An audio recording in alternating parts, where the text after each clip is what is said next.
O tema da mensagem de hoje é 7 vacinas que todo cristão saudável precisa tomar. Lá para nós, tirou a palavra cristão e estava pastor. Então foi ministrado isso para pastores. Então era assim, 7 vacinas que todo pastor saudável precisa tomar. Como eu não vou estar falando só para pastores, né? Vou estar falando para cristão do modo geral.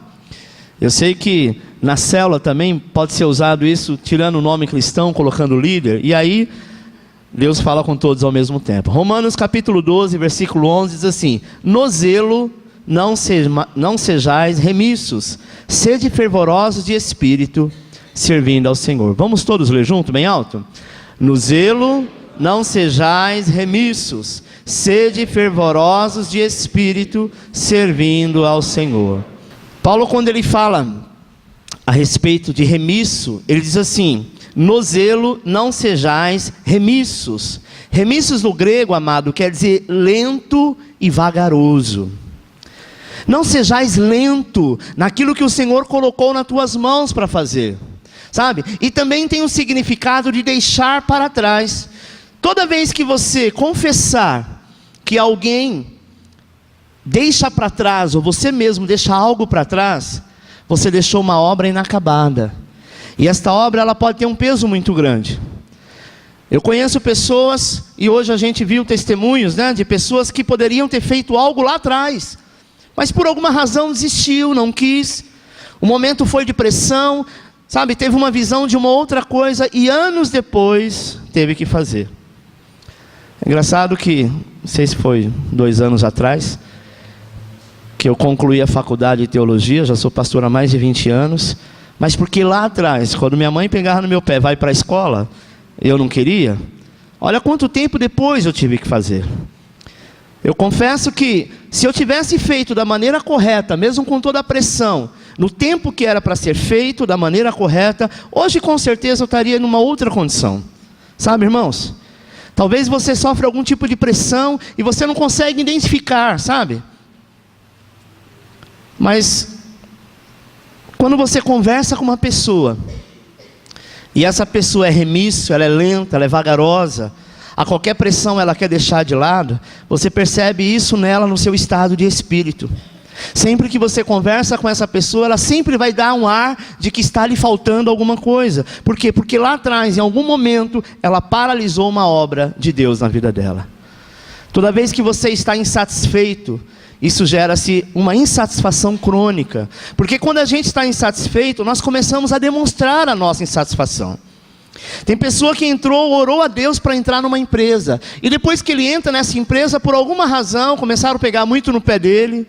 Sabe, antes estava tudo light, agora começou a cobrar demais. E essa pressão tem sido tão forte, que ele começou a gerar uma insatisfação. E quando ele começa a manifestar e falar dessa insatisfação, ela se torna crônica. Repita comigo: Deus não avalia a nossa obra pelo começo, e sim pelo final, de como você vai terminá-la. Deus é assim: o que você quis fazer na vida? Eu quero estudar, eu quero comprar, eu quero vender, eu quero agir, eu quero ser, eu quero casar. Tudo aquilo que você fizer, Deus vai te abençoar. Mas Ele vai avaliar aquilo que você faz, não é pelo começo. Porque quem está inspirado, todo começo é muito válido.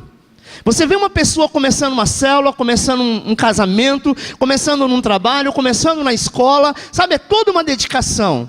Não é pelo começo que nós devemos avaliar ninguém, principalmente Deus. É pelos meios e depois no final, como que isso vai acabar. Porque há muitas pessoas que começam um trabalho muito bom, e vai até a metade, da metade para lá, ele não dá sequência. Sabe, amado? Sabe qual é o maior desafio ministerial? É você ser resolvido consigo mesmo. Às vezes a mentalidade medíocre te faz achar culpa nos outros. Pastor, eu só não fui porque fulano de tal entrou no negócio. Olha, o sócio que eu arrumei, ele não era bom o bastante. Tudo era muita carga para mim, acabava me sobrecarregando. Na célula eu fazia tudo sozinho. No meu casamento, a minha esposa, o meu marido não compartilhava nada. É muito fácil nós colocarmos a culpa nos outros, quando na verdade somos nós que estamos puxando o freio de mão porque chegou a pressão. Sabe, amado? Às vezes, essa mentalidade medíocre é que nos faz achar que a culpa é da igreja. Não, a culpa é do pastor, a culpa é do líder, a culpa é do meu pai, deve ser da minha mãe. Se a minha mãe tivesse me dado atenção no tempo certo, hoje eu não seria assim. É muito fácil culpar os outros. É muito fácil transferir, sabe? Mas na verdade a culpa é sua mesmo. Porque nós é que decidimos se iniciamos ou se paramos. Nós é que decidimos se queremos ou não queremos. Não tenha medo de fazer, pois quem te chamou é quem te capacita. Aquele que te chamou, amado, ele já concluiu tudo. Se você tem algo no seu coração para fazer, e você sabe que é de Deus, e é aquilo que você quer, vá em frente, porque Deus vai te abençoar. Assim ele fez com Adão. Imagine você que Adão foi criado, e quando Adão, o primeiro dia de vida de Adão, era o dia de descanso de Deus. Imagine, Deus estava dizendo assim: Adão, você não precisa se preocupar com nada, eu te fiz, eu te criei para você ser feliz. Eu tenho certeza que os pais que aqui estão, você gerou o teu filho, desde a primeira vez que você pegou ele no colo, se você não disse, mas você expressou com sentimento a seguinte palavra: em nome de Jesus, nunca vai te faltar nada. O que depender de mim, você vai ter o melhor estudo, a melhor faculdade, a melhor roupa, o melhor ensinamento. Não é assim? Não é esse sentimento que está dentro de nós? Será que em algum momento esse sentimento foi embora? Vamos dizer que fosse, mas Deus, a Bíblia diz que Ele é imutável. Deus, Ele não pode voltar atrás da sua palavra. Ele te chamou, Ele resolveu morar dentro de você. Sabe, irmãos, eu vou estar falando sobre isso a semana que vem. Mas é engraçado que quando Deus criou o homem, Ele criou o homem para estar perto do homem. Ele criou o jardim do Éden para viver com o homem. O homem pecou, e aí houve o rompimento. Aí Deus então levanta Abraão e fala com Abraão. Por quê? Porque ele queria andar junto com Abraão. Ele chamou Abraão de amigo. Ninguém chama uma pessoa de amigo se não for na necessidade de andar junto.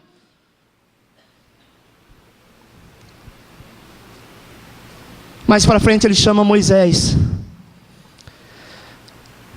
E para encurtar, ele manda Moisés fazer um tabernáculo e fazer uma arca. Deixa eu te dizer uma coisa: Deus sempre quis morar ou habitar no meio do filho que Ele criou. Quando isso já não tinha mais jeito, amada, Ele veio em forma de homem, chamado Jesus, e esteve no nosso meio. Concluiu quase a sua fase final. E lá na cruz do Calvário, quando Jesus entrega a sua vida, e depois de 40 dias que Ele anda na terra, e que Ele vai em ascensão ao céu, Ele diz: eu vou voltar, e eu vou derramar do meu Espírito. A partir da morte de Jesus, o Espírito do Senhor foi derramado sobre as nossas vidas. Hoje, Ele mora dentro de você. O velho homem, a velha criatura, morreu. Mas pastor, o meu corpo é o mesmo, e a cada ano ele vai, sabe, se deteriorando. Eu sei, isso é apenas uma caixa. Isso é apenas um corpo, apenas um lugar aonde ele habita. Mas o Espírito que está dentro de você, esse não envelhece. Não importa a idade que você tem. Mas quando a gente vai começando a envelhecer, a gente não percebe que envelhece. O corpo envelhece, a mente não. Primeira vez que eu ouvi o nome tio de uma pessoa que não me conhecia, eu entrei em choque. Eu tinha acabado de fazer 40 anos. E no elevador, sei lá o que eu falei para a moça. Ela falou: não, tio, obrigado. Aquele tio foi uma facada. Porque eu quase falei para ela: como assim, tio? Respeita, menina, sai fora. Não falei nada, sabe? Mas uma coisa boba, não é? Mas a minha mente não envelheceu. A sua, não importa a idade que você tem, não envelheceu. O seu corpo não acompanha, mas o teu espírito continua vivo. E é Ele que vai viver eternamente. É com esse Espírito que o Espírito Santo, pela sua graça, vivificou. E hoje ele mora, ele habita dentro de você. Por que eu dei essa volta toda para chegar aqui?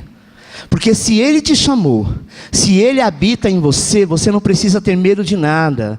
Você apenas precisa ser vacinado de tudo aquilo que está no seu exterior, para que você possa ter um interior confiante que Deus é contigo. Mas nós estamos falando de vírus. E eu quero falar sobre 7 vacinas para combater esse vírus. E o primeiro vírus, amado, que eu preciso de uma vacina para combater a ele, é o vírus contra o alívio de pressão em lugares errados. Repita, alívio de pressão, em lugares errados. Você sabe que sem pressão nós não chegamos a lugar algum. Cada nível, cada pessoa tem o seu nível de pressão. Uma pressão é 100, outra é 200, outra é 500, outra é 1000. Mas eu quero te dizer, amado, que às vezes o diabo quer te mostrar um descanso no tempo da pressão, que é muito favorável para o ser humano. Você está sofrendo uma pressão, você está sofrendo uma perseguição, você está sofrendo um problema. A primeira coisa que a gente quer é descansar. Alguns falam, eu vou viajar. Como se a viagem resolveria o problema da pressão. Sabe? Deus quer que você supere a pressão, porque a Bíblia diz que não cai, amado, uma folha de uma árvore, não cai um fio de cabelo, nada acontece se Ele não permitir. Ele também diz assim, olha, o teu Deus não cochila, muito menos dorme. Então se a pressão chegou até você, é porque Deus quer te aperfeiçoar. Sabe, amado? Não tem vida com Deus se não tiver pressão. Pressão produz poder. Uma vez que você enfrentou aquela pressão, seja em qual for a área da tua vida, isso vai produzir poder, vai te produzir experiência, vai te produzir maturidade, e você vai avançar muito mais. A pressão é o método de Deus para te fazer crescer e te dar poder. Repita comigo, descanso em tempo de pressão gera desistência, sono, coma profundo e fuga. Sabe, irmãos, quando a pressão vem e eu quero descanso, eu estou dizendo, fica aí, mais tarde a gente conversa. Eu não estou bem agora. Eu preciso entrar numa caverna, eu preciso ficar bem um pouco, sabe? Eu preciso de um ar para respirar. E nós vamos empurrando esse problema com a barriga. Sabe o que acontece com esse problema? A cada dia ele se torna maior e mais forte. E a cada dia nós olhamos para este problema, para essa pressão, e imaginamos que não tem jeito. É como se fosse um vírus, cada dia ele vai entrando e tomando posse de algumas partes do teu corpo. E aquilo que não estava enfermo passou a ficar. Mas você não quer. Não, eu tenho medo de injeção, eu tenho medo de vacina, eu tenho medo de médico. A primeira coisa que ele faz, a pressão quando chega a você, ela traz uma coisa que é muito normal do ser humano, chamado isolamento. Quando a pressão chega, você começa a se isolar. Você começa a dizer, não é para mim, deixa eu ficar aqui. Eu vou até na igreja, mas não conta comigo para nada. Vou até fazer meu trabalho lá na minha máquina, mas não faço mais hora extra. Porque a pressão chegou e você então acaba se isolando. E com isso você acaba sendo insubmisso. Vire para a pessoa que está do seu lado e diz assim, não troque a pressão pelo descanso. Sabe, irmãos, deixa eu te dizer uma coisa. Quando você foge da pressão, você deixa de receber poder. Como assim, pastor? Eu vou te explicar. Eu quero contar a história de Davi e Golias. Você lê a história, quem estava afrontando o povo de Israel era Golias. Mas Davi não tinha nada a ver com isso. Tinha ou não? Não. Ele chegou lá para levar comida para os seus irmãos, não era? Quando ele se depara com aquela situação, ele toma um problema para ele, porque ele disse, meus irmãos também estão sendo envergonhados. E ele confiava no Senhor. Davi ele dizia assim, se Deus me fez chegar aqui esta hora, é porque eu sei. Se eu tenho autoridade para enfrentar o urso e sair no tapa com o leão, esse gigante para mim não é nada, porque não sou eu que luto, é o Espírito que está em mim que vai lutar contra ele. E a Bíblia diz, amado, que Davi, então, você conhece a história, ele enfrenta Golias. A pressão era muito grande, a pressão do rei, a pressão dos irmãos. Vai para casa, menino. Se o pai souber que você está aqui, você vai tomar uns tapas ainda. Sabe, a pressão muito grande, mas ele estava sendo levado pelo Senhor. Ele entendeu que aquela pressão iria fazer uma revolução na vida dele. Primeiro, quem vencesse o rei, casava com a filha do rei, deixava de pagar imposto e passava a ser uma pessoa rica. Ia participar do exército do rei. Davi falou assim, é tudo o que eu quero, mas eu preciso enfrentar isso. Se Deus permitiu, eu vou enfrentar. Qualquer um falaria, Davi, você não é guerreiro, você é louco. Olha o tamanho do homem. A ponta da lança dele pesava 70 quilos do gigante. Bastasse aquele homem dar um arranhão com a lança em Davi. Davi era de uma estatura alta, grande, forte, semelhante à minha. Você acha que ia aguentar, sabe, um toque de 70 quilos de uma espada?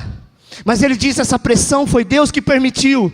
Eu vou a Ele, não vou com lança, não vou com arco, não vou com flecha, eu vou em nome do Senhor. Meu irmão, Deus está te chamando hoje para te dizer, eu não sei a pressão que você está sofrendo, mas Ele sabe, e Ele te diz, é hora de você se levantar, colocar esse gigante debaixo do teu pé, e mostrar quem é que manda no pedaço.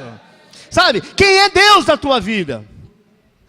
Toda vez que você corre da pressão, você corre do poder, você corre da bênção, você corre da maturidade.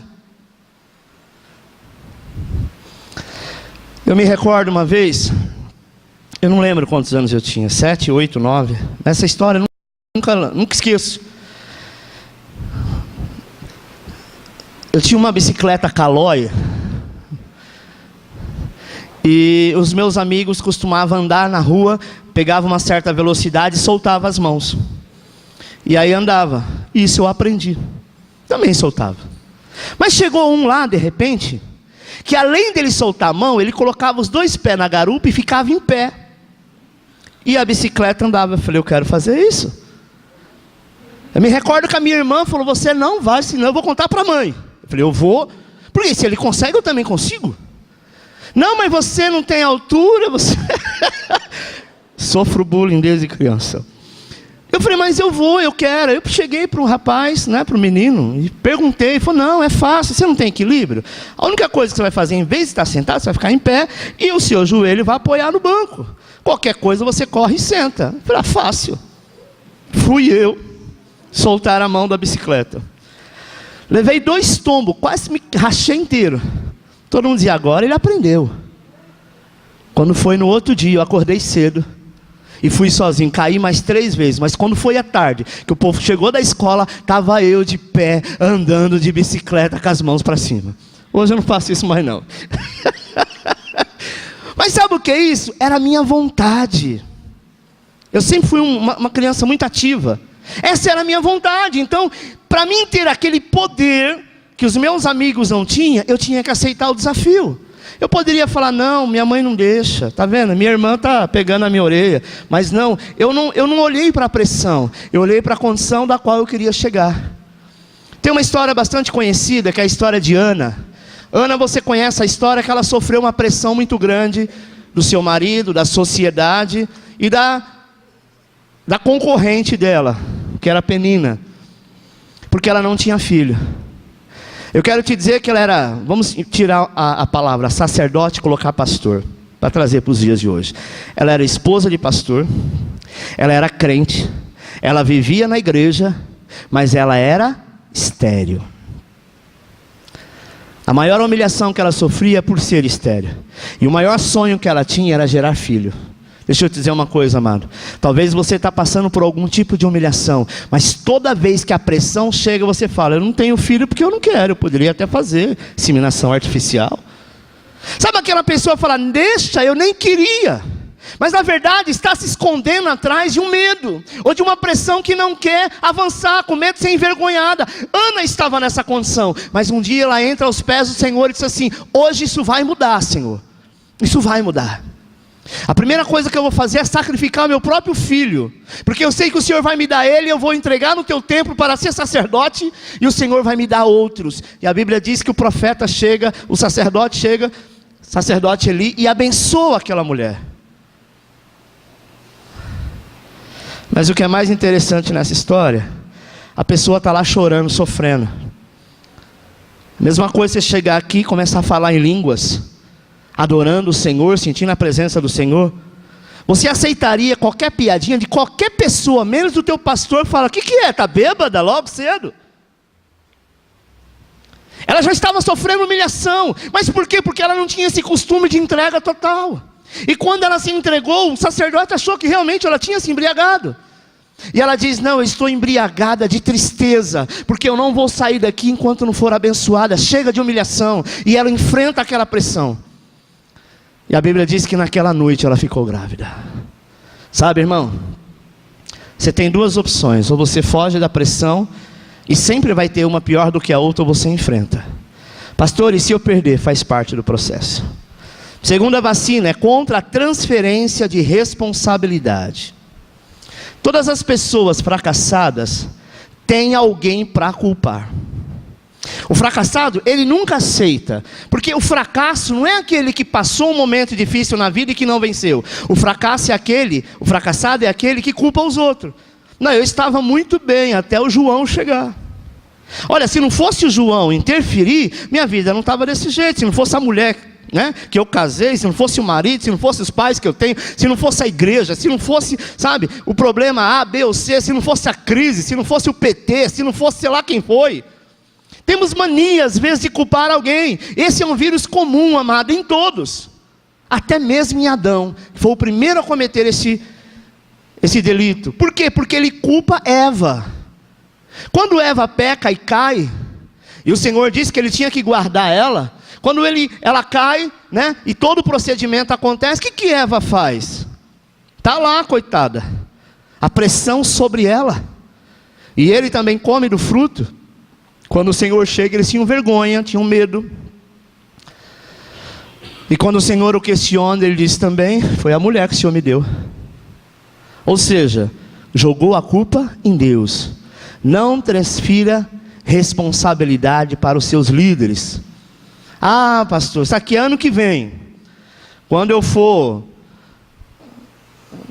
tiver um salário melhor, eu puder me manter, eu vou abrir uma célula na minha casa. Sabe, eu poderia estar muito melhor, pastor, já era para mim até ser líder, em dois sentidos, tanto espiritual como na empresa, mas por causa de fulano de tal, que chegou, passou na minha frente, sabe, me passou para trás, eu não consegui. É muito fácil transferir culpa para as pessoas, mas esse é um vírus que fica rondando todo tipo de crente. Quando nós transferimos responsabilidade, amado, isso demonstra desprezo. Quando você transfere essa responsabilidade para alguém, você está demonstrando desprezo pelo assunto. Imagine, Deus tão bondoso com Adão, e ele, de certa forma, o despreza, dizendo: ó, mas a culpa então foi sua, não foi minha, desculpa aí. Se não fosse o Senhor ter me dado essa mulher, não tinha acontecido isso. Eu estava muito bem sozinho, eu e os animais. Ele só faltou falar isso. Transferir responsabilidade, mano, alivia, mas não resolve. Você se sente até aliviado, você transferiu a culpa para o Sandro. Ah, lá na frente, se alguém descobrir que foi eu dou um jeito. Na hora você se sente aliviado, mas nunca vai resolver o problema. Então não queira transferir, aprenda a transformar suas crises em poder, sabe? O céu é um lugar para quem não transfere culpa.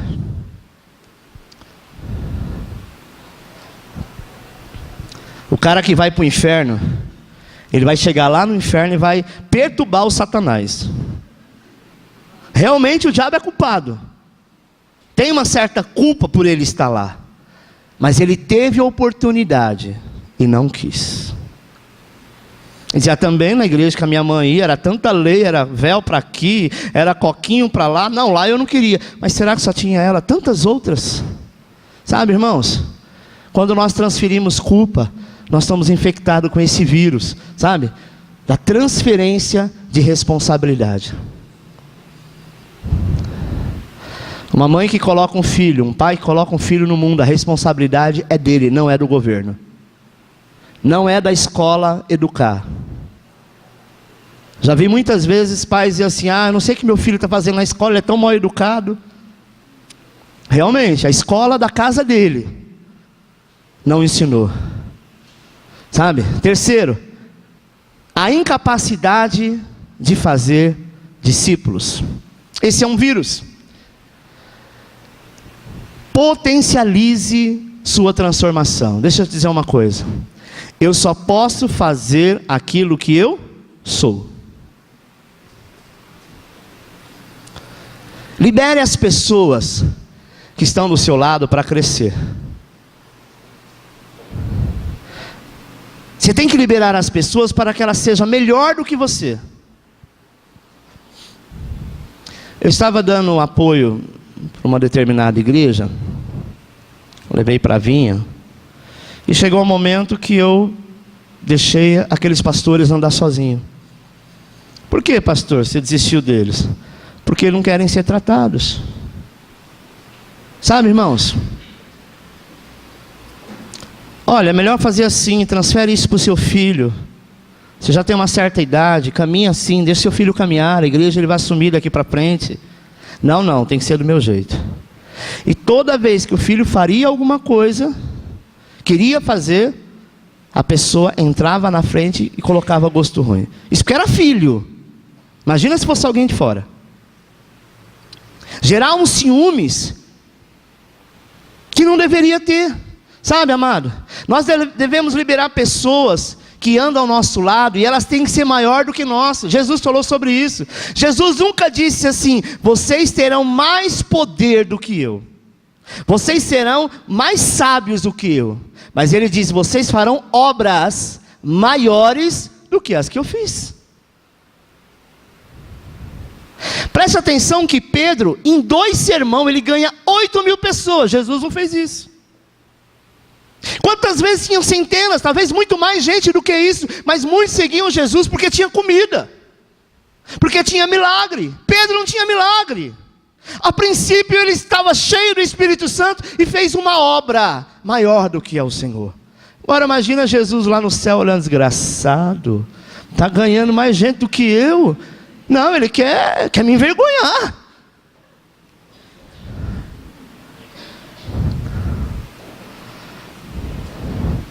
Já viu aquelas mães que têm filha adolescente e elas também começam a se vestir igual adolescente?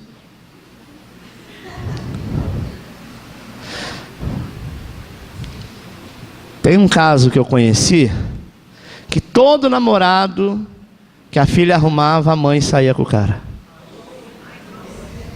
Ela concorria com a filha. E por muitas vezes a filha começou a chegar a uma certa idade, quando levava o rapaz em casa, a mãe colocava defeito nela. Ah, você está vendo que ela é gorda? Está vendo que ela é assim, ela é relaxada, ela é porca? É claro que é um caso, né, extremo. Um dia essa pessoa, eu estava na casa de uma mulher orando, e essa pessoa chegou, a filha. E rolou o assunto, esse assunto chegou. Eu não conhecia, nem era da minha igreja, nada, mas eu fiquei escandalizado com aquilo. Aí a moça falou assim: pastor, o que você faria no meu caso? Eu fui bem direto e com meu humor, né? Que eu tenho um humor muito bom, graças a Deus. Eu não perco a oportunidade. Falei, a primeira coisa que eu faria era esconder os namorados da sua mãe. Para que você vai levar para o inimigo? E é verdade. Falei, sua mãe precisa ser tratada, filha. Mas aí depois descobrindo, a gente percebeu que ela teve um bloqueio com a mãe, isso já vinha de geração de família, sabe? E quantas pessoas estão assim? Sabe por quê? Porque as pessoas não querem que ninguém seja melhor do que ela. Precisa ser. Amém?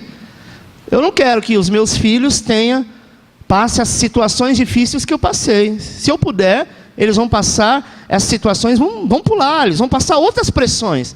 Não necessariamente as que eu passei. Não é assim que você pensa para os seus filhos? Mas tem gente que não pensa assim. E discípulo é filho. Se eu vejo que eu tenho uma célula, e eu estou vendo que alguém está lá na célula, está crescendo na célula, isso tem que me alegrar, não me entristecer. Sabe? Eu tenho que ter capacidade para ter discípulos. Porque, amado, tem pessoas que não têm essa situação. Você sabia que 80% das pessoas ficam infelizes depois de olhar o seu status no Instagram? Como assim, pastor? Isso é uma pesquisa americana que saiu recentemente. Por quê? Porque o Instagram é uma grande mentira. Foi classificado como a pior rede social existente até hoje. Porque as pessoas só vão postar aquilo que na maioria das vezes não é real. Ela vai no restaurante 2 vezes por mês, mas ela posta tanta foto em tempos diferentes e dá a impressão que ela come fora todo dia. Aí você fala, meu Deus, o que acontece com essa pessoa? Está sempre bem vestida. Ela vai na loja, pega uma roupa, veste, tira foto, tira a roupa e troca. E depois vai embora sem levar nada. Aí os outros que não têm condição, ficam, o que acontece comigo? Sabe, fica para baixo dizendo assim, como que eu posso até ser amigo de uma pessoa dessa? Ela está muito mais à frente do que eu. Sabe, irmãos, a excelência é fazer com que você, aquilo que você tem, fazer o melhor. Eu não posso me impressionar, porque alguém está postando que, sabe, igual a gente vê algumas igrejas, somente da Videira, né? Tem umas igrejas enormes, umas igrejas lindas. E aí os caras postam, natural, eu também postaria, né? Cheio de gente, lotado, aquele monte de luz, show, uau! Aí às vezes você olha assim um dia que é feriado, vem pouca gente, e fala, o que acontece comigo? Qual o meu problema? Que lá está sempre cheio de gente e aqui não. Nós temos esse problema, sabe? De ficar comparando a sua vida com o outro. Compare a tua vida com Cristo. Você foi chamado para crescer, e aqueles que andarão contigo crescerão na mesma proporção. Amado, deixa eu te fazer uma pergunta. A incapacidade de fazer discípulo. Deixa eu te perguntar, não se ofenda, por favor. Faz parte da palavra. Eu te pergunto, você andaria com você mesmo? Eu quero te dizer que em 3 anos, Jesus transformou os seus discípulos e eles mudaram o mundo. Agora, volta a pergunta.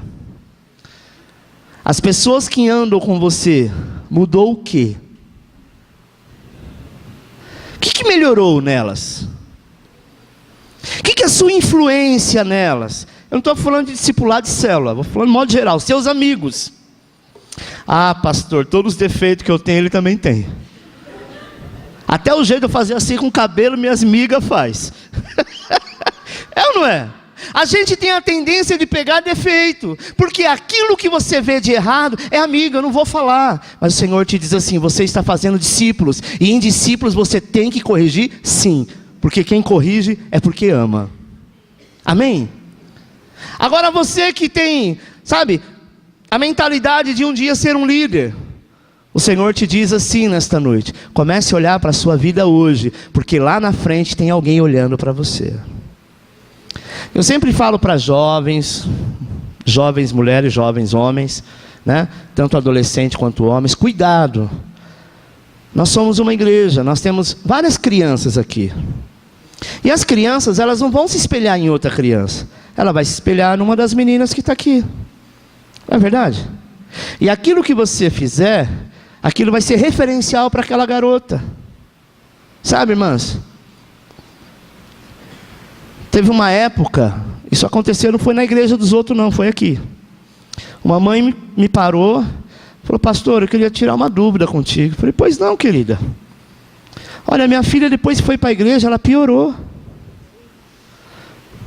Ela gostava de ir para a escola, ela não gosta mais. Ela anda, sabe, com uma gíria que eu acredito que é a igreja, porque ela estuda na mesma escola. O pior é que era a igreja. Não há igreja. Mas algumas pessoas que andavam, que eram mais velhas, e que essa garotinha, que nem tinha idade para andar, ficava espelhando. E criança é assim, tudo que ela vê, ela imita. Não é verdade? Eu não sei você, mas eu imitei muitos amigos para ser aceito quando eu estava na 5ª série. Principalmente quando você é tímido, né? Quando você não é uma pessoa tão bonita, porque os bonitos, as pessoas chegam perto, os feios, as pessoas correm. É ou não é? Verdade. Se o cara tem um defeito físico, então piorou. Então ele faz tudo para ser aceito. Esse é o mal do ser humano. Eu quero te dizer, irmãos, que aquilo que você tem feito, outras pessoas vão fazer. Ah, mas aí Deus vai me cobrar? Não, a própria vida nos cobra.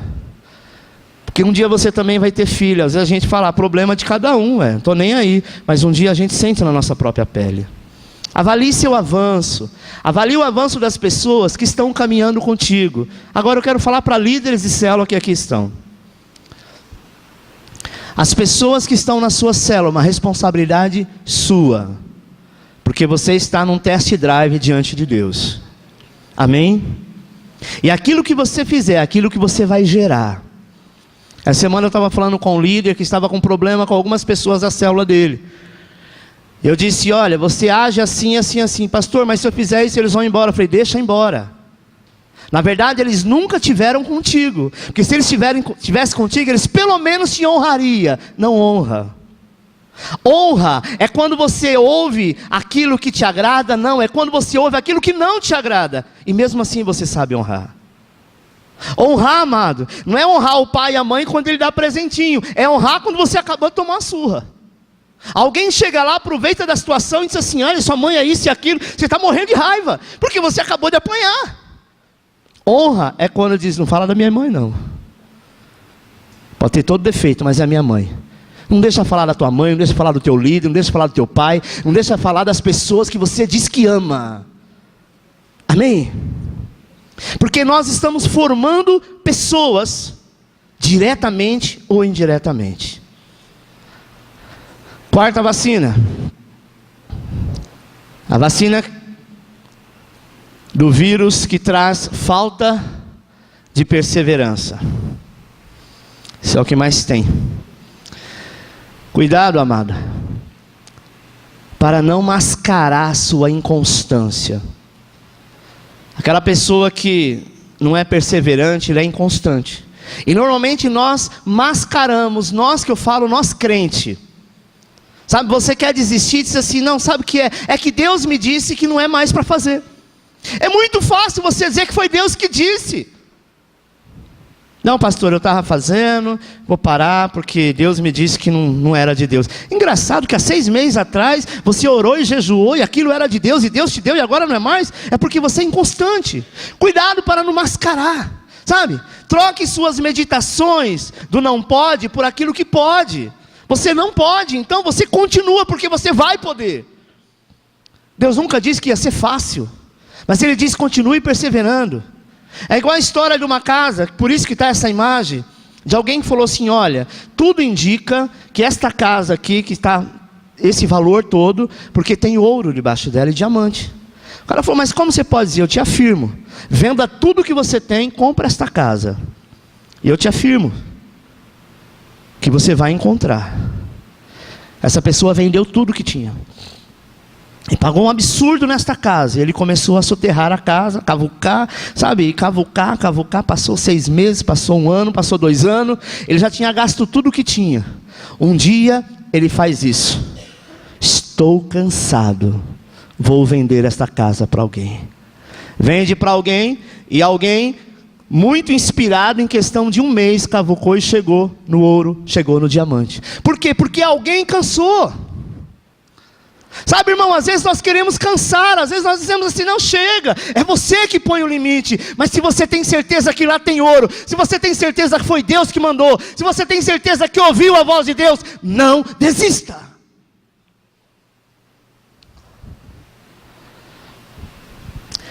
Abandone essa mentalidade de curto prazo. Não, mas o cara falou, pastor, pelo menos em 2 anos, eu tinha que achar. E ele não contratou uma equipe para isso, ele fez sozinho, porque ele não queria dividir com ninguém. E nem queria que ninguém soubesse. Talvez se ele realmente investiu tudo, ele poderia investir numa equipe para ajudar, e ele teria chegado. Mas às vezes nós queremos, sabe, a coisa do curto prazo, tem que ser para ontem. Nós achamos que a bênção de Deus é igual fast food. Você pediu, chegou. Discou, chegou. Sabe? Pastor Daniel comentou de não sei o nome do pastor americano, que ganhou um jovem uma vez para Jesus. E esse jovem aceitou Jesus. 1 semana depois ele volta na igreja e fala, pastor, Deus falou comigo. E eu quero que o senhor me abra um ponto de pregação, porque eu sou pastor. O pastor falou: como assim? Você aceitou Jesus semana passada? Você era drogado, você tinha um monte de problema, você não conhece a Bíblia, você não sabe. Não, Deus falou comigo. Você não está acreditando? Deus falou comigo. E insistiu por 3 domingos. E o pastor dizendo não. Aí ele some. 40 dias ele ficou sem ir na igreja. Aí falou: poxa, desanimamos o rapaz, né? Aí juntou o presbitério. E eles falaram assim: mas o que ele queria? Ele é de um bairro tal, não lembro o nome do bairro. E ele quer uma igreja. Aí nesse mesmo dia o rapaz chegou no culto e falou: pastor, eu vim aqui te falar que eu estou pronto agora. Ele falou: como pronto? Ele falou: olha, naquele dia que eu saí daqui, eu fui para uma caverna. Eu fiquei 40 dias lá. E 40 dias eu fiquei orando e jejuando e falando com Deus. E realmente, quando o senhor falou, eu tive uma certa dúvida, mas agora estou esclarecido. Deus falou que é para mim abrir a igreja e para falar com o senhor. Ele falou: não é possível, gente. Chamou o presbitério de novo. Falou: esse lugar que ele mora, não é onde tem a igreja lá, que já tem 6 anos e que tem 4 pessoas? É. E que a gente só paga aluguel e a coisa não anda. Já que vai fechar, deixa ele lá. Quem sabe? Ele não vai para frente, talvez, né? Ou sim. Enfim, amado, 3 meses depois, ele chegou a conquistar 1000 pessoas nessa igreja. Em 3 ou 6 meses, uma coisa assim. Por quê? Porque ele tinha convicção. A pressão de alguém que tinha conhecimento era: você não pode, você não pode, você não pode. Mas ele ouviu de Deus e ele não deixou a pressão falar mais alto. Ele diz: eu tenho certeza do que eu vou fazer. Das duas uma, se aquele pastor não tivesse enviado aquela pequena congregação, talvez ele abria na caverna. E segundo a história que diz esse pastor, que até hoje, a cada 6 meses ele vai para a caverna e fica 40 dias. Sabe o que é isso? É uma pessoa que não tinha cultura, uma pessoa que não tinha conhecimento, era uma pessoa que não era teóloga, mas era uma pessoa que tinha convicção: eu sei o que Deus quer para a minha vida e eu vou fazer.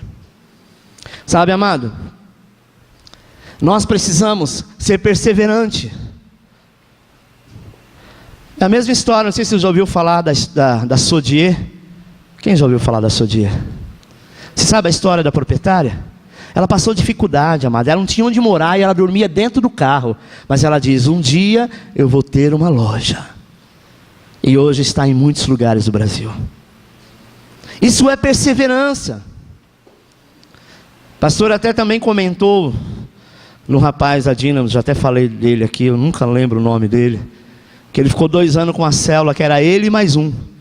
E que por muitas vezes o pastor Dênio chamou ele e falou: fecha essa célula, vamos remanejar, manda você e fulano para tal lugar. Ele falou: não, Deus vai frutificar. Só na conferência de jovens, ele levou 200 jovens. E ele começou sozinho, ele e mais um. O pastor Dênio até comentou, né? Falou assim: não sei. Até hoje eu não entendo. Porque assim, ele não é uma pessoa assim carismática, sabe? Porque não tem gente que, aonde vai, tem aquele monte de gente, pessoa simpática, carismática. Não que ele não seja, mas é uma pessoa muito comum. Mas Deus não está preocupado com o que você conhece, ou a sua expressão física, mas aquilo que você se potencializou a fazer. 5º, a incapacidade de administrar no pouco. Amado, preste atenção. Se você nunca for fiel, ou se você não é fiel, porque você está no pouco, você ganha pouco, você nunca vai chegar no muito. Às vezes a pessoa fala: não, pastor, você fala isso porque você tem condição, né? Nós tivemos na igreja, nesse evento de pastores esse final de semana, e foi no Hotel Bourbon. Ele é um hotel 4 estrelas, lá em Alphaville. Olha que interessante. Fala: uau mesmo. Eu paguei apenas R$75 para ficar hospedado. Isso já incluso toda a alimentação. Você fala: mas R$75 em Alphaville? Sim. Por Por que esse valor? Não é esse valor. Mas Deus tocou no coração, principalmente o pastor Dênio Lara e o pastor Ronaldo Talarico. E hoje eu fiquei sabendo mais a fundo da história do pastor Ronaldo Talarico. Ele é médico também. E ele morou na casa do pastor Dênio algum tempo. E ele dormia no quarto de empregada. Tinha um quartinho lá de empregada, né? Ele dormia lá. Mas ele sempre foi um homem fiel a Deus. E mesmo nos momentos que ele não tinha nada, estava se formando, gastava muito com a faculdade, ele era fiel dizimista ao Senhor. E ele sempre dizia: eu nunca vou na casa do Senhor de mãos vazias. A cada culto eu quero dar uma oferta, mas uma oferta generosa. Sabe, irmãos? Hoje eles estavam falando a escala de quanto ficou. Ficou quase 17 mil reais esse evento. Nós estávamos em 30 pastores, cada um pagou 75. Era para ser os homens com as mulheres, mas aí decidiu ser só os pastores. Então, de cada pastor, eles falaram da vinha, mas eu tenho quase certeza que foi ele que fez isso. Ele pagou 200 reais por pessoa, do bolso dele. Hoje ele mora numa cobertura no Alphaville. Ele é um um senhor muito generoso. Alguns já conhecem a igreja de Alphaville. Ele foi a primeira igreja, o primeiro pastor a semear na vida de outros pastores. Hoje a Dínamo já tem mais de 30 igrejas espalhadas pelo mundo. E boa parte é ele que faz. Mas por quê? Porque ele soube administrar o pouco. Não é porque eu tenho pouco que eu não vou fazer. Eu vou fazer pelo ato de semear. Eu vou fazer pelo ato, de liderar. Eu só lidero algo na minha vida quando eu sei administrar o pouco. Esse negócio, eu não vou abrir essa lojinha porque essa lojinha só tem um balcão com meia dúzia de produto. Como que eu vou concorrer com o vizinho do lado que é do tamanho da Casas Bahia? Se você souber administrar o seu pouco, Deus vai te colocar no muito. Sabe, irmãos? Se você for fiel, Deus vai ser fiel contigo. Quem não tem porque diz eu não tenho, nunca terá 100. Qual a sua fidelidade em ser fiel no pouco? Pastor, se sobrar eu faço, mas se não vai faltar. Então, aquilo que é de Deus é de Deus. Amém? Como você administra os seus recursos? Repita comigo: a prosperidade está atrelada ao seu nível de semear. Conforme você semeia, é onde vem a sua prosperidade. A prosperidade traz a bondade de Deus. E a bondade de Deus, ela é gerada a partir do momento que nós semeamos. Jesus disse: se você der um copo de água fria a um dos meus pequeninos, é a mim que você está fazendo. Como o Asaf mesmo disse hoje: quando eu faço a obra de Deus, mantendo a obra de Deus, sabe, irmãos, eu passo a ser uma pessoa muito bem sucedida. Porque é isso que Deus quer. Deus está levantando pessoas para isso. Eu sempre ensino que o teu salário é você quem faz. Conversando uma vez com o pastor Gustavo, que também teve uma vida difícil no começo, e hoje era uma pessoa bem sucedida. Ele sempre disse: eu quero ser o maior dizimista da igreja. E é. Só que talvez não, porque é uma briga danada lá, né? Tem um monte de gente com esse mesmo propósito. Sabe? Eu quero fazer a mesma coisa. Eu não quero apenas semear num metro quadrado. Eu quero ter uma fazenda para me semear. Vai dar trabalho? Vai. Vai ter um custo maior? Vai. Mas a colheita também vai ser maior do que um metro quadrado. Tem gente que se responsabiliza, sabe? E fala: não, esse metro quadrado para mim tá bom. Deus fala: ok. É aquilo que você semear, é o que você vai colher.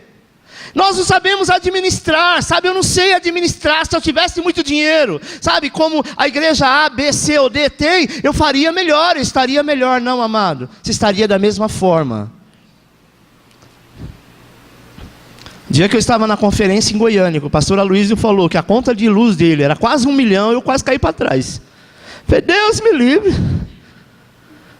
Por quê? É um mega prédio, mas as contas também são megas.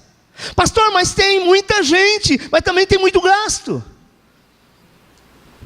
Acho que Deus está me preparando para uma coisa grande, porque lá na Dínamos, quando Esse mês que teve a conferência, eu fiquei analisando quanto papel estava indo, gente. Toda hora o pessoal, os servos colocando papel higiênico no banheiro, aqueles ar-condicionado tudo ligado, sabe? Toda hora descarga e água. Meu Deus, dou conta disso não. Mas o Senhor fala, aprenda no pouco, porque no muito eu vou te colocar. Amém?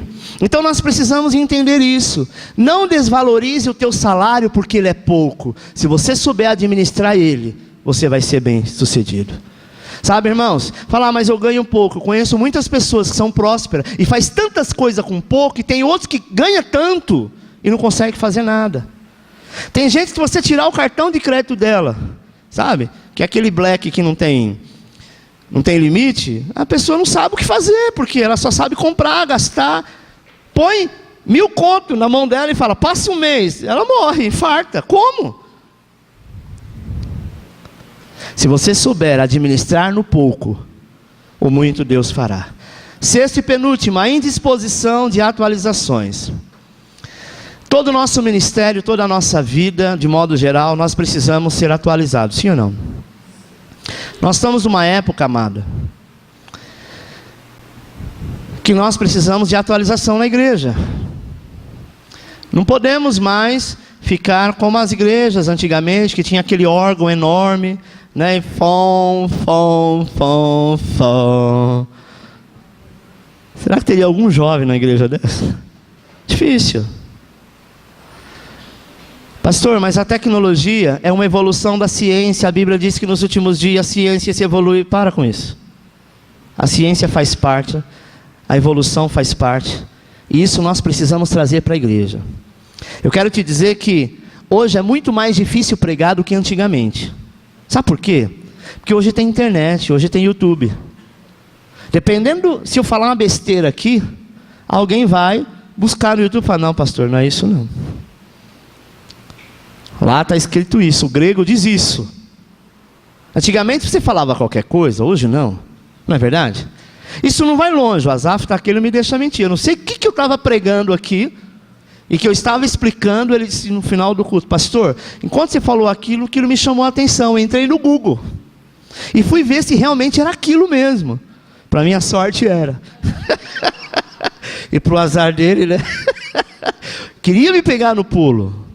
Sabe por quê? Porque hoje não é qualquer coisa que a gente engole, não é verdade? Hoje não adianta você chegar para uma criança e falar, então, sabe? Você nasceu porque a cegonha te trouxe. Ela fala, mãe, me ajuda aí, né? Não tem mais isso. Ia falar minha pastora. A minha esposa conta uma história, que a mãe dela, quando ela era jovem, dizia assim, olha, se você namorar, não deixa nem tocar no seu seio, senão você fica grávida. E ela por muito tempo acreditou nisso. Vai falar hoje para uma criança de 10 anos, ela ri. Por quê? Porque está tudo mudado, tudo evoluiu, e nós temos que estar prontos para isso. Sabe, amado?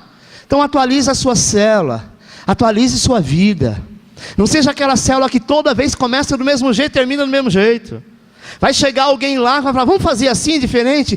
Tudo que você renovar, tudo que você atualizar, Deus está nesse negócio. Agora, quando a gente não atualiza, infelizmente a coisa não anda, a coisa não vai. Sabe, amado? Você sabia que 2% das pessoas criam para 98% seguir? 2% no mundo das pessoas tem a criatividade, cria alguma coisa nova, e 98% do mundo só segue, só curte, só compra. Não é verdade? A cada vez que sai uma tecnologia nova, ninguém quer saber como é que foi. Que legal, vou comprar um celular desse, da hora. Alguém teve a criatividade de fazer, e outros têm a criatividade de seguir. Eu estava vendo uma mensagem esses dias, eu acho que é Tiago Brunet? Tiago Brunet, né? E me chamou a atenção a igreja que ele estava. Aí eu peguei o nome da igreja, Comunidade de Adoração, alguma coisa assim, e entrei no Google, escrevi o nome, e vi como que é a igreja. Eu sei que é no interior de São Paulo, e eu vou lá. Você vai fazer o que lá, pastor? Tirar foto da igreja. Porque o nosso próximo prédio vai ser daquele jeito. Mas tem muita coisa, não, é tudo escuro, mais ou menos semelhante como é a Dínamos. Mas o que me encantou foi uma das coisas que me encantou, não vou falar o segredo, foi uma lanchonete que eles têm, estilo barbearia, assim, estilo antigo, sabe? Meu, muito legal. Eu preciso ir lá ver como é que faz. Quando eu estive em Foz do Iguaçu, eu dei um pulo no Paraguai, né? Eu até tirei uma foto de uma loja lá, que eu vi parecendo umas células no teto, parecia uma colmeia, uma célula, muito simples, mas eu achei muito legal. Então eu sou assim, eu vou em algum lugar, eu acho bonito, eu já estou criando a próxima igreja, como eu criei essa, entendeu? É assim que eu vou fazer, porque se eu não tirar foto eu esqueço, e quando eu tiro foto eu já começo a gerar. Amado, é uma coisa linda, sabe? Muito legal. Vocês vão ficar surpresos no próximo prédio, que vai ser algo realmente muito legal, muito diferente do que vocês estão acostumados a ver aqui, né? Mas tudo isso nós temos que gerar. Então tem aquelas pessoas que fazem e os que seguem. Eu talvez sou o que sigo. Por quê? Porque eu ouvi, achei bonito, eu falo, não vou fazer, não vou copiar. Copia sim. Pastor Aloysio fala, esse negócio de você ouvir uma mensagem e dizer assim, não, a mensagem do fulano está errado, a mensagem é sua, porque na tua boca ela fica diferente. Você ministrando é diferente, então é sua. Pastor Aloysio mesmo fala, eu já preguei, mensagem de tantos pastores, mas comigo ficou diferente, parecia ser uma outra coisa. Sabe, irmãos, sétimo e último, nós devemos nos vacinar da visão de galinha. Verdade. E essa galinha é feia. Parece que ela tá, aqueles meninos que deixam um topete aqui em cima. Só que essa rapou o pescoço e tudo. Eu estava procurando uma galinha feia mesmo. Vi umas galinhas bonitas, que o pé era cheio de peninha. Falei, não, essa não, as pessoas vão querer ser igual a ela. Visão de galinha, amado, é o que muito cristão tem uma visão curta. Se você não quer voar como as águias, então não nade com os patos.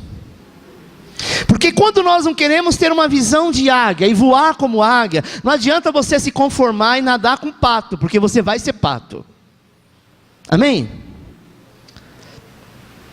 Pastor Dani falou que ele esteve numa casa de um empresário em Goiânia, e tinha lá um cachorro grande e um coelho.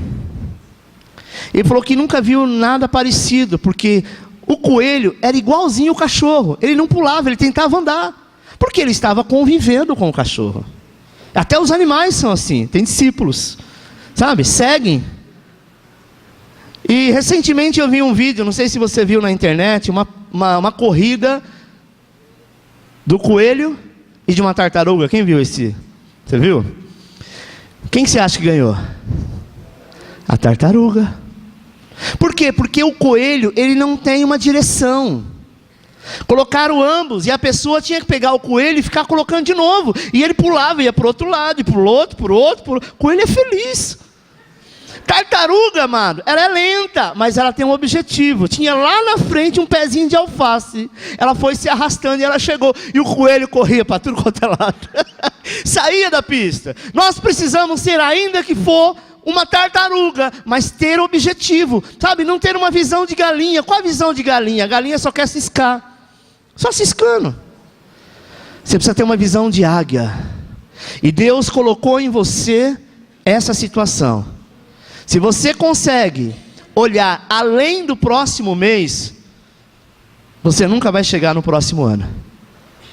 Se a minha preocupação não, mês que vem eu tenho que fazer, o mês que vem não vai dar, o mês que vem eu estou na roça, você nunca vai chegar no ano que vem. Você não vai ter projeto para o ano seguinte, porque você está baseado, a sua visão de galinha está baseada apenas na próxima semana, no próximo mês.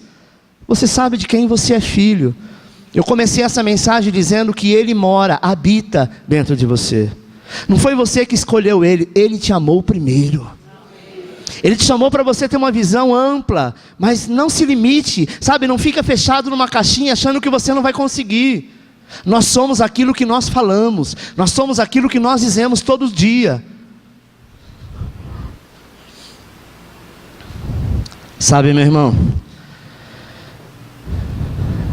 Deus quer mudar a sua história, mas hoje Ele quer colocar um ponto final na pressão da tua vida, dizendo assim: Talvez você vai querer ouvir que eu estou dizendo, a pressão Deus vai colocar, ela vai parar. Não, agora ela começa a aumentar. Porque Deus tem coisas grandes. E às vezes eu ouço algum testemunho dizendo assim, nossa, eu tive uma sorte porque era para me passar por essa etapa, Deus me abençoou e eu não passei. Mas não se engane, não acha que vai ser sempre assim. Você passou por essa, foi um melzinho na tua boca. Lá na frente vai ter uma pressão muito maior. E você vai ver o quanto você é capaz. O quanto você pode e o quanto Deus quer fazer. Você está entendendo? Mas por que eu preciso passar por pressão? Repita, pressão gera poder. Pedro, quando estava com seus discípulos, cheio do Espírito Santo, no dia de Pentecostes, eles sofreram uma pressão muito grande, quando vinha um judeu do mundo inteiro para aquele lugar. E a Bíblia diz que eles começaram a debochar deles, dizendo que eles estavam embriagados. Realmente eles estavam embriagados do Espírito. O mesmo Pedro, que quando alguém disse para ele, você não é um dos que andava com o mestre? Ele nega Jesus 3 vezes. Esse mesmo Pedro, agora passou por toda aquela pressão. Agora ele foi, pressionado. Ele realmente ficou acuado. Ele enganou. Ele de certa forma, se envergonhou do mestre. Esse mesmo Pedro vence a pressão no dia de Pentecoste. E ele se levanta e fala para aqueles homens que eles não estavam embriagados não de mosto ou de vinho, mas eles estavam embriagados do Espírito. E aí quando eles começam a prestar atenção no que eles estavam dizendo, aqueles homens que estavam cheios, eram pessoas muito simples, comuns, na maioria deles pescadores. E a Bíblia diz que o dia de Pentecoste até hoje é assim, vai gente no mundo inteiro para Israel, é o dia da festa das colheitas. Vai pessoa que é judeu, que mora no Brasil, judeu que mora no Japão, judeu que mora na Rússia, que falam a língua deles, o hebraico, mas também fala a língua do país. E quando eles chegaram lá, sabe como eles foram surpreendidos? Judeus nativos, que eram pessoas, na maioria deles pescadores, pessoas simples, que nem tinha cultura nenhuma, falando em idiomas que eles nunca ouviram. Então eles entenderam, é algo de Deus. Mas por que eles precisaram primeiro passar pela pressão? Qual foi a pressão? Eles estavam andando escondido, eles se reuniam em casa. Sabe por quê? Porque eles tinham medo da perseguição dos romanos. Mas o Senhor estava de olho em tudo isso. Eu quero te dizer que você talvez está humilhado, você está passando por uma situação difícil, está sendo envergonhado em alguma área, a pressão está muito forte, está pensando em desistir, mas o Senhor te diz, aguenta mais um pouco, porque você vai ver o poder que vai vir sobre a tua vida, você vai ver a graça que o Senhor vai derramar sobre a tua vida, você vai ver que algo sobrenatural vai acontecer.